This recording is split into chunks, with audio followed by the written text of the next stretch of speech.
Okay, so we just recently got the newest installment in the Five Nights at Freddy's series, Five Nights at Freddy's Secret of the Mimic. And in this video, I kinda just wanted to ramble on about my thoughts on this game. But yeah, before the video starts, there will be spoilers for the game in this video, so if you haven't played the game yet and are planning on playing it, please click off the video now and come back to this video when you've finished playing it. But yeah, let's just get right on to the video. So I just want to say this straight out of the way. Secret of the Mimic is peak. It's absolute peak. This might actually be my favorite Fnaf game. I'm not sure. It's kind of in between Into the Pit, Secret of the Mimic, and Fnaf 4. But Secret of the Mimic is definitely up there.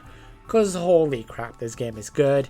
This is amazing. And you can tell that Steel Wool really learned from their mistakes with Security Breach. Because Security Breach, I will say, I wasn't the biggest fan of it. Like, yeah, I still like the game. The game feels special.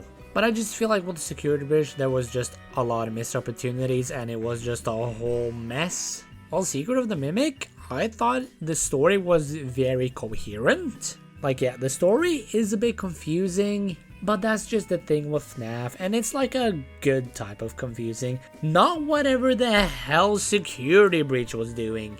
And this game is a lot more polished than Security Breach, and I would hope so, of course, because again, Security Breach was just not really polished at all. But yeah, I should probably stop dunking on Security Breach. As I said, I still like Security Breach. But yeah, this video is about Secret of the Mimic. I'm just gonna say, Steel Wool improved a lot from Security Breach to Secret of the Mimic.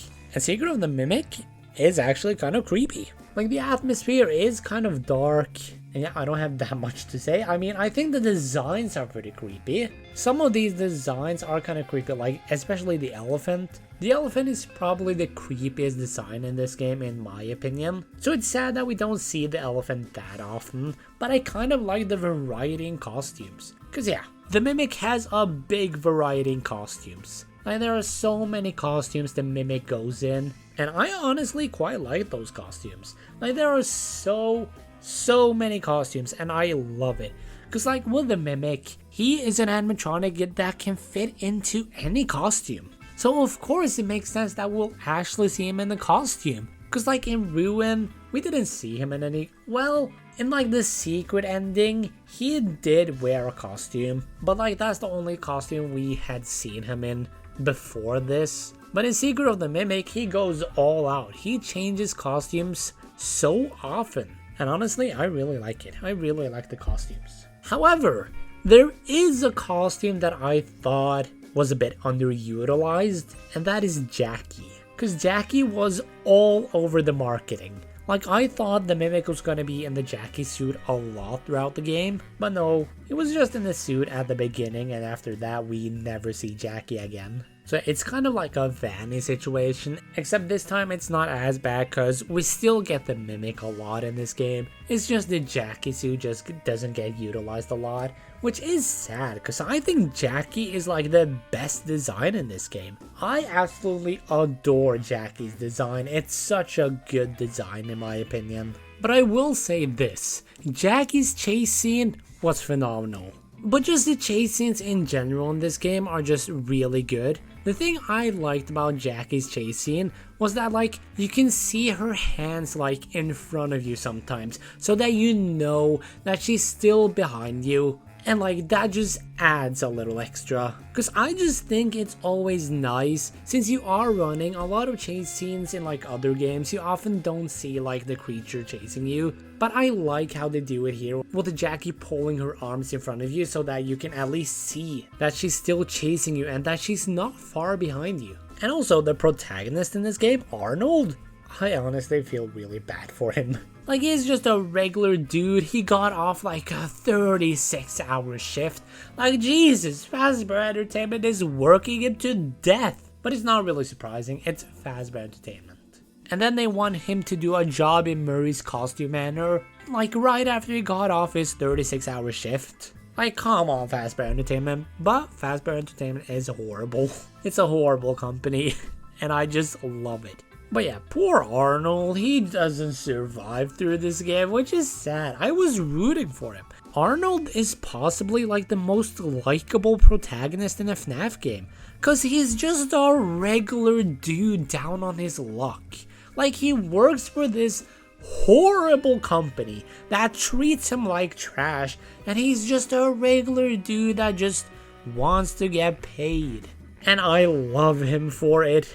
I wish Arnold could survive so we could see him again. But I mean, we probably wouldn't even see him again because this takes place in like the 70s, and in the FNAF timeline, like in Security Breach, we are in like, I don't know what year, but we are like way ahead in the future. But yeah, I also spoke about Fazbear Entertainment being horrible, and yeah, Secret of the Mimic makes Fazbear Entertainment so much more horrible than we thought. Like, yeah, we've always known Fazbear Entertainment is a horrible company, but here we learned that William Afton and Henry Emily, they just stole basically all of Edwin's creations. Like, they stole all of his ideas. They took advantage of him losing his wife and his son and just stole all of his ideas. Okay, so I don't think we know for sure that Henry took advantage of Edwin, but we know for a fact that William did.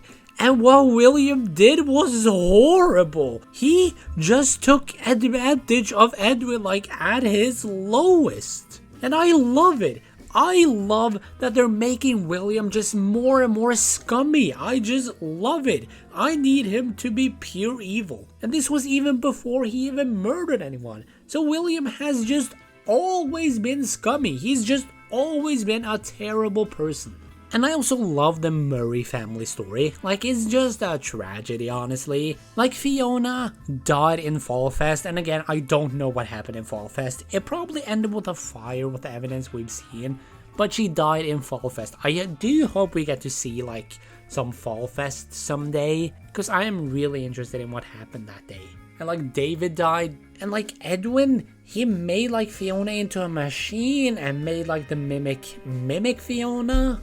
And then the Mimic captured Edwin, and I'm guessing the Mimic killed him. So yeah, that family is a tragedy, and I thought that story was really interesting, and I loved it. I just love tragedies in this franchise, which there are a lot of. There are a lot of tragedies in this franchise. And also, I am wondering what the Mimic is going to use with like the blueprints for like the Mimic. Because like you see at the end of the game, the Mimic does take the blueprints. And my theory is that he's planning on building multiple mimics. That is my theory. Like, it could also just be that he just wants it like to fix himself or something. But I feel like most likely he wants to build multiple mimics. And yeah, one last thing I will say about this game. The music slaps. This game might have my favorite soundtrack in like any FNAF game because it's good, it's amazing, it's peak, it's absolute peak. So yeah, Five Nights at Freddy's Secret of the Mimic is absolutely amazing. I loved every second of this game. It was so damn good. Holy crap, I don't even have words. Well, no, I do have words. I've spent the last 10 minutes just yapping. But yeah, Secret of the Mimic might honestly be my favorite FNAF game. Not 100% sure, but it's definitely up there. But anyways, I want to hear from you guys. What do you think about Secret of the Mimic? Let me know in the comments below. But I'll see you guys next time. Bye!